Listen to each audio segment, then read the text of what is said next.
Alguém pode me falar quando se usa o hífen? Quando nós tivermos os prefixos além, né? Pré, pós, ex, recém. Todos esses prefixos, obrigatoriamente a gente deve usar o hífen após eles. Agora, existem alguns prefixos, o que acontece? Que eles se duplicam, é o caso do R e do S. Toda vez que a palavra seguinte começar por vogal, terminar por vogal, e o segundo elemento começar com R ou S, R ou S, o que acontece? Ó, antissocial.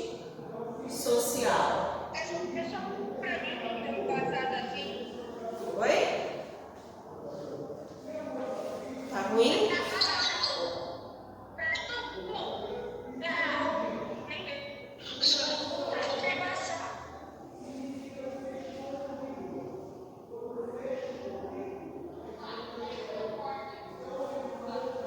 Melhorou?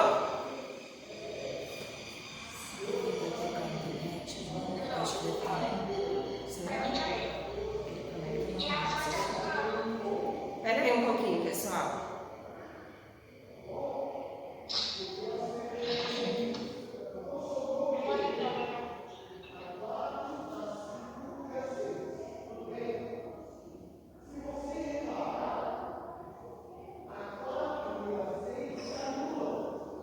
Desativar.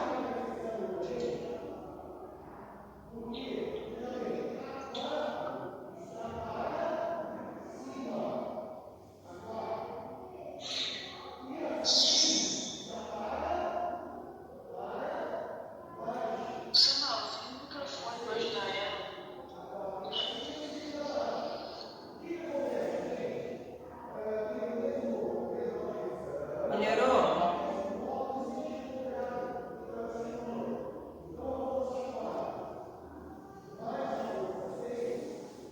Melhorou? Tá. Ó, então, quando o prefixo termina por uma vogal e o outro começar por R ou S, o que vai acontecer? O R ou S vai ser duplicado, então ficaria assim, antissocial, tá? Então essas são as regrinhas do uso do prefixo, tá bom? Quando tiver alguma dúvida é só recorrer ao dicionário, tá? Vamos ver como que ficaram essas palavras aí do exercício 1.1. Semi-analfabeto, e aí? Separado com hífen ou tudo junto? Gente, tudo junto, isso. Semi-analfabeto. Tudo bem que o semi, o prefixo, ele termina por uma vogal. Mas o que vem depois de analfabeto, ele começa por outra vogal. Então, junta tudo sem hífen. Super resistente, como que fica? Super. Isso, com hífen. Hiper rancoroso. Os dois, tanto o prefixo quanto a palavra seguinte, terminam com R. Então, a gente separa pelo hífen. Hiper rancoroso. Além mar. Além. Termina com consoante. E a outra palavra começa pela mesma consoante. Tem que haver o hífen. Sobre. Pode perguntar. Hã?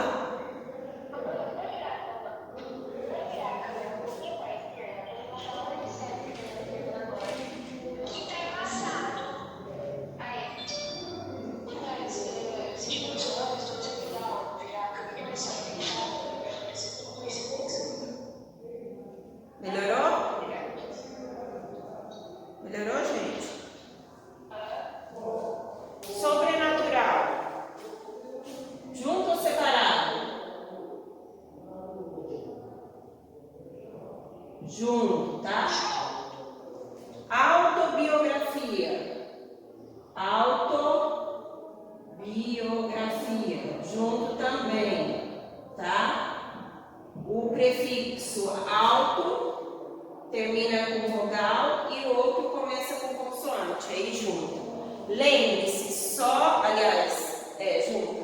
Só duplica quando terminar com vogal e o outro começar com R ou S, tá? Ex-presidente. Ex-presidente tá nessa regrinha aqui, ó. Prefixo ex sempre tem o hífen. Ex-presidente.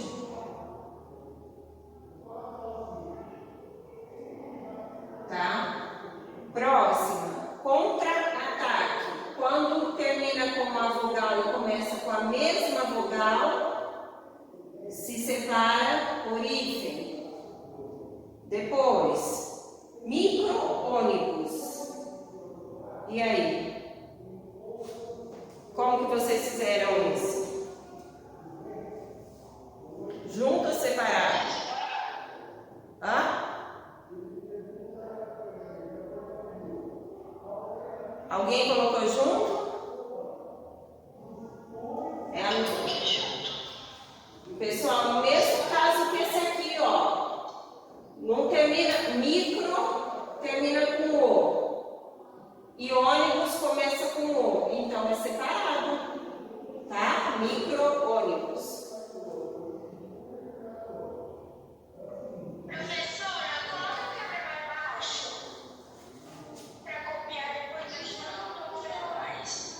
Melhorou? Sim, pronto. J, anti-rugas. Ó, anti terminou com vogal. E depois vem o R. Aqui vai dobrar. Anti-rugas. Semi-reta. Semi. E aí, reta. Então, tem que dobrar. Ó, R. Semi e reta. Fica esquisito esse aqui, né? Pré-vestibular. Olha lá, prefixo pré sempre tem hífen depois. Pré-vestibular.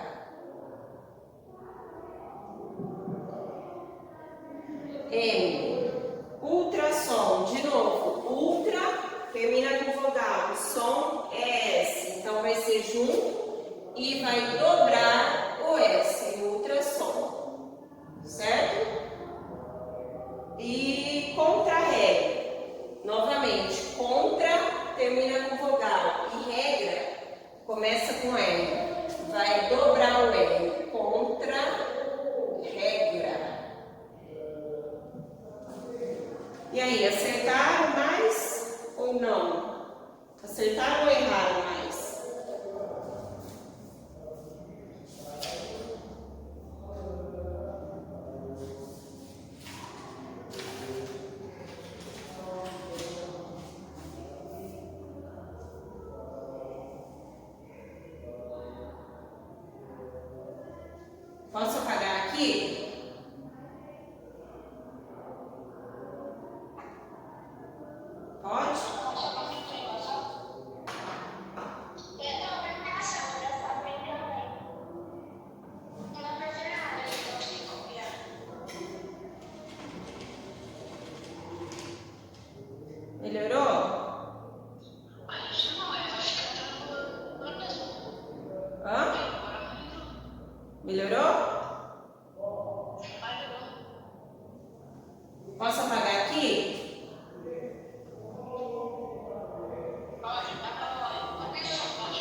Eu vou virar um pouquinho agora para pegar lá onde eu vou escrever. Se ficar ruim, vocês me falam, tá? Se vocês não conseguirem. Vamos lá. 1.2. Observem com atenção os desenhos da história em quadrinhos. Você diria que esses desenhos estão mais próximos da fotografia? Grifem aí. Estão mais próximos da fotografia? Ou seja, tem muito detalhes da realidade, é bem detalhado o desenho, ou você diria que eles são mais estilizados, quer dizer, possuem traços mais simples, tá? Essenciais, quer dizer, eles têm apenas o necessário. O que vocês acham? Que os desenhos são ricos em detalhes, se aproximam da fotografia, ou que eles possuem traços bem simples? Qual que é a opinião de vocês? Traços bem simples. Será, gente?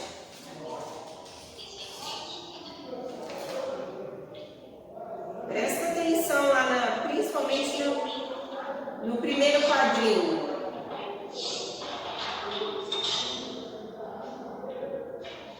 Primeiro quadrinho, lá a parte em que ele está embarcando no navio. Vocês acham que são simples?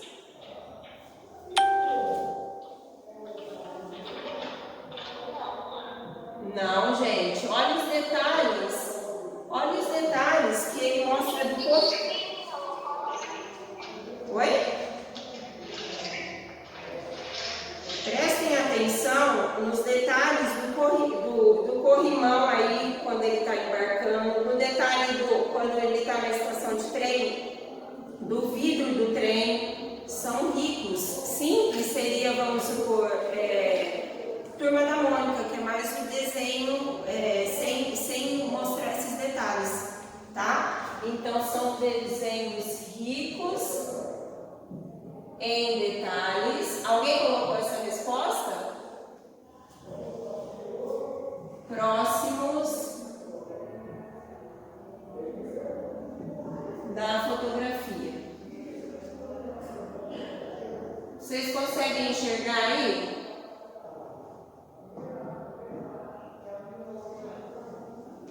Conseguem enxergar lá no final?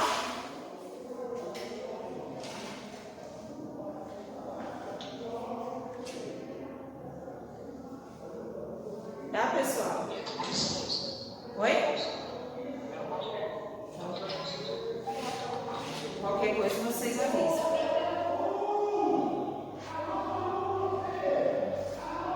O navio onde viajam Tintim e Milu.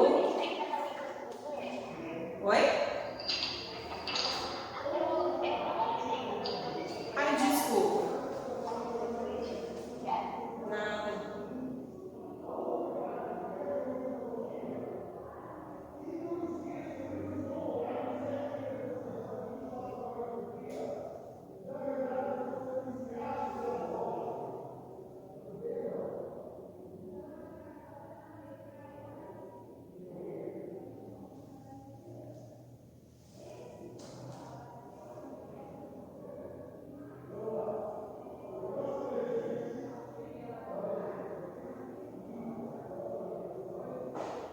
Pronto?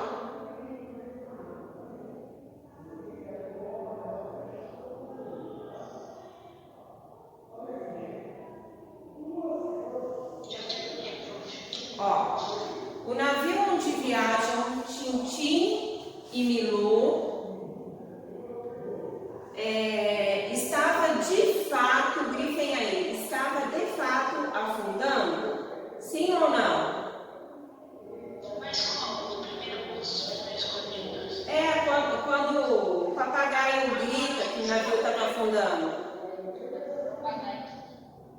Estava afundando ou não? Não, né, pessoal? Não. E por que você chegou a essa conclusão? O que estava acontecendo então se o navio não estava afundando? Isso. O papagaio que tinha dito, né, que ele estava afundando para provocar o Milu.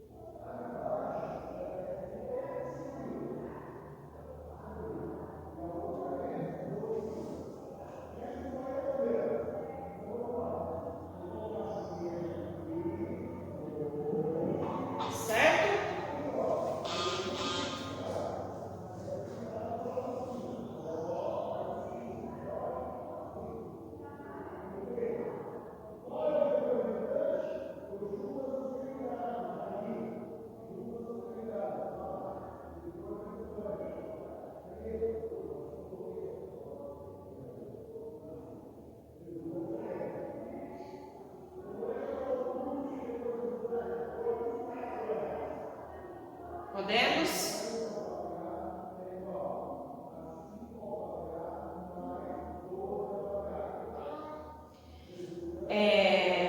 No quadro copiado a seguir, então é aquele quadro que eu falei que o papagaio ele fica mirando o rabo do cachorro.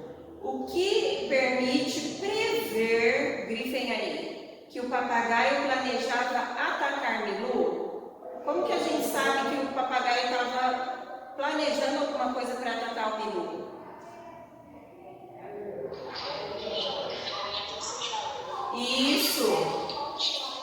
Isso, a linha pontilhada, a linha tracejada. E aí tem outra pergunta. O quadro que vem depois desse aqui, ele confirma que ele realmente atacou?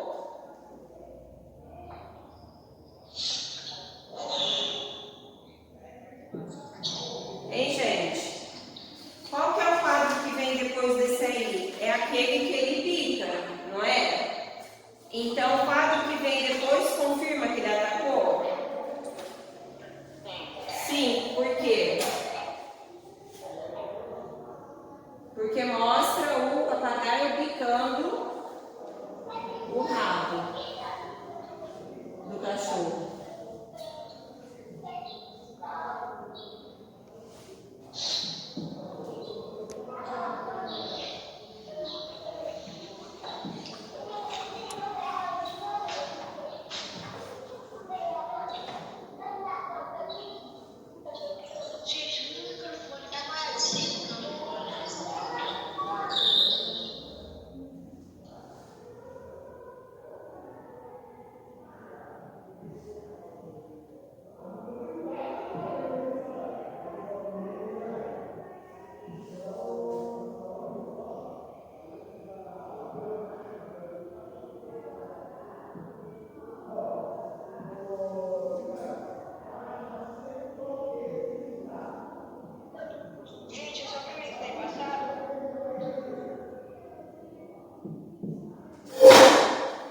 falando sobre os elementos não verbais.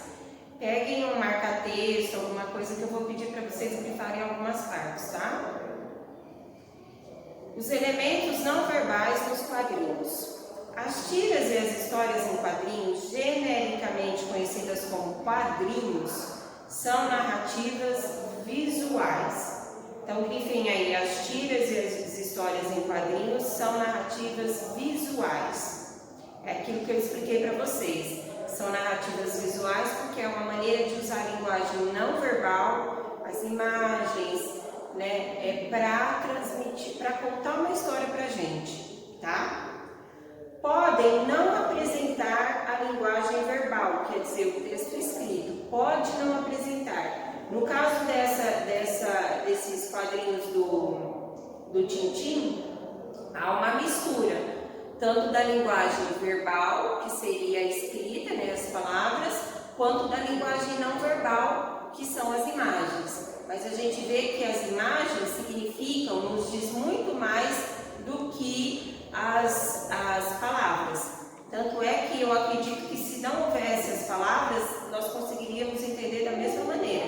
Por quê? Porque tem outros recursos que suprem as palavras, né? Que fazem com que elas não sejam necessárias ali, tá bom? Um exemplo é esse que a gente falou da linha pontilhada, do papagaio mirando, né, o rabo do cachorro. Quer dizer, ele já estava na intenção ali de aprontar alguma. Como que a gente sabe que ele fez alguma coisa? Como que a gente confirma essa hipótese? No quadrinho seguinte, que é quando ele realmente voa e bica o rabo do cachorro, tá? Então isso não precisava nem, aliás, o que o cachorro fala não tem nada a ver com a intenção do papagaio, mas a gente sabe pelas imagens, pela maneira como as imagens estão colocadas ali, e principalmente essa atitude que ele planeja pela linha tracejada, pontilhada, tá? Então, um texto ele pode não apresentar uma linguagem verbal, pode não ter palavras, mas ele tem que ter e não pode faltar a linguagem não verbal, tá? Por quê? Porque a linguagem, como eu disse, a linguagem não verbal, ela supre essa necessidade, ela faz com que não precise muitas vezes ter as palavras, tá? Mesmo que se constitua somente do desenho dos balõezinhos, que por si só podem expressar muitas reações e emoções. A gente viu ano passado que existem balões, o formato do balão, o tipo da linha, tudo, cada um referia-se a um tipo de reação, de emoção da personagem. Então, por exemplo, se estava gritando, era um balão mais desigual, assim, com traços mais...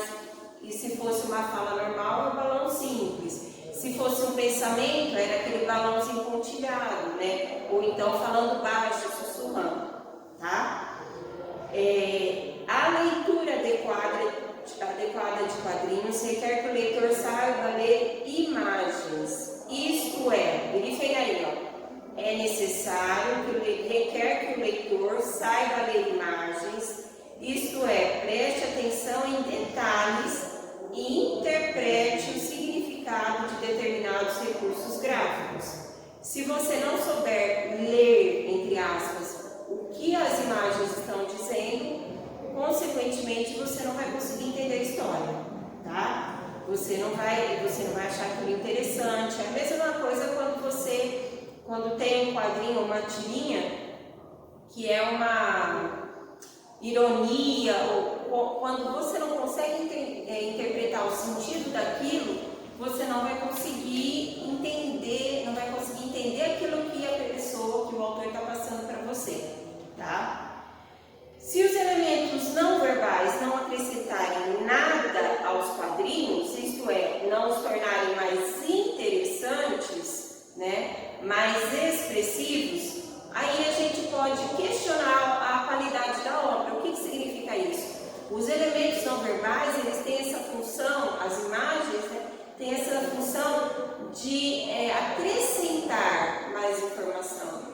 E se essa função ela deixa de ser realizada, o que acontece? A gente pode então pensar que aquele autor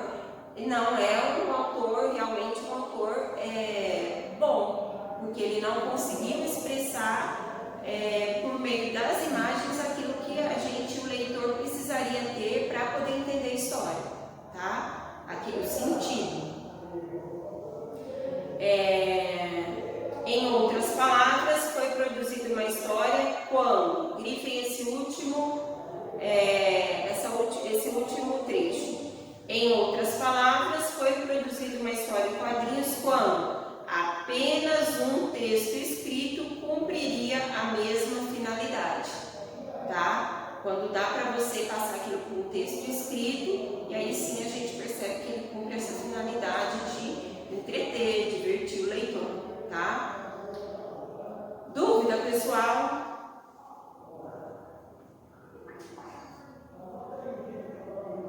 Bem? Tudo em ordem? Tá.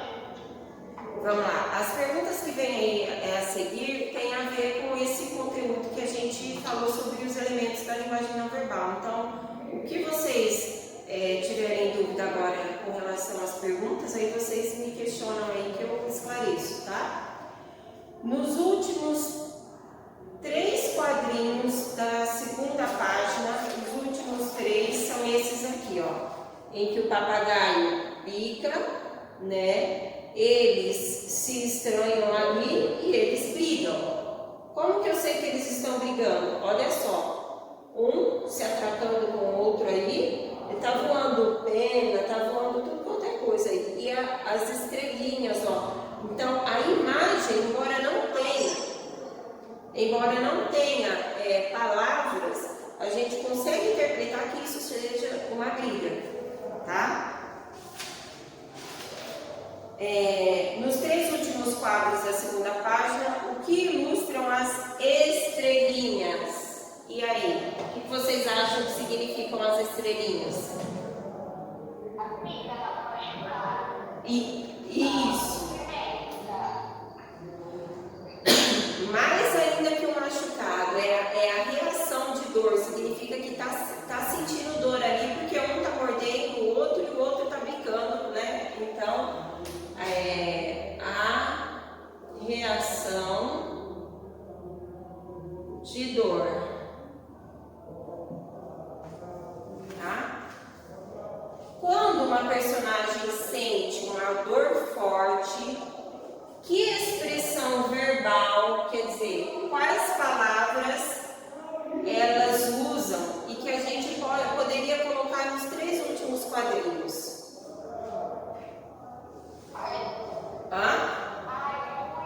Não, é uma expressão, são 2 palavras juntas que dá uma ideia.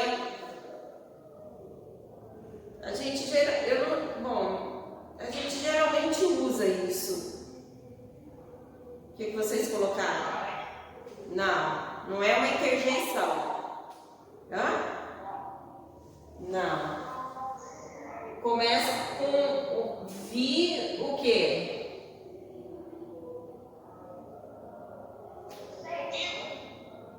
Estrelas. Isso. Quem falou? Vi estrelas.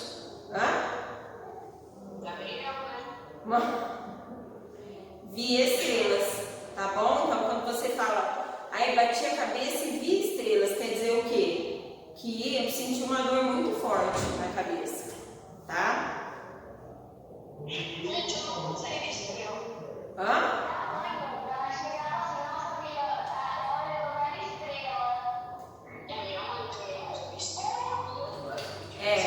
É da nossa época, por isso que vocês talvez não conheçam, viu? Minha mãe e meu pai, eu não sei isso. Então.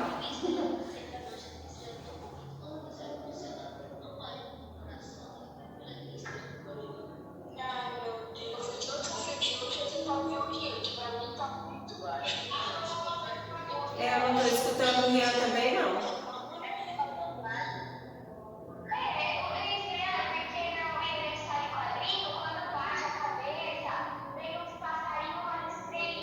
Isso.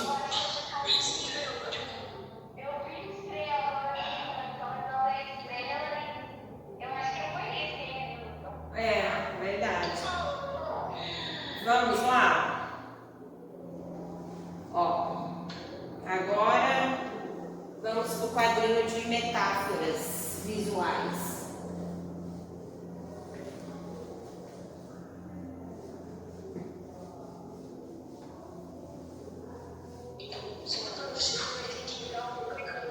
Já vou virar, peraí.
Você pensa que eu esqueci da tua voz?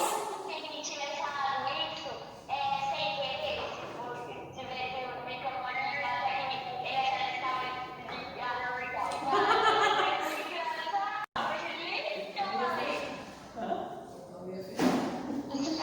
Vamos lá?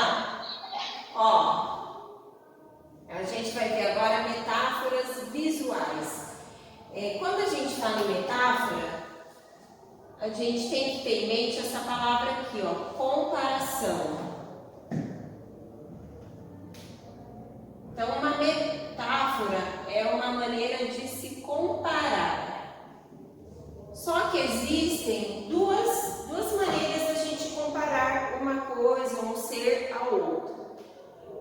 Vocês concordam comigo que nas duas frases está havendo uma comparação? Eu estou comparando uma coisa a outra? Bem, pessoal? Meu pai é uma fera. Eu estou comparando dois seres aí?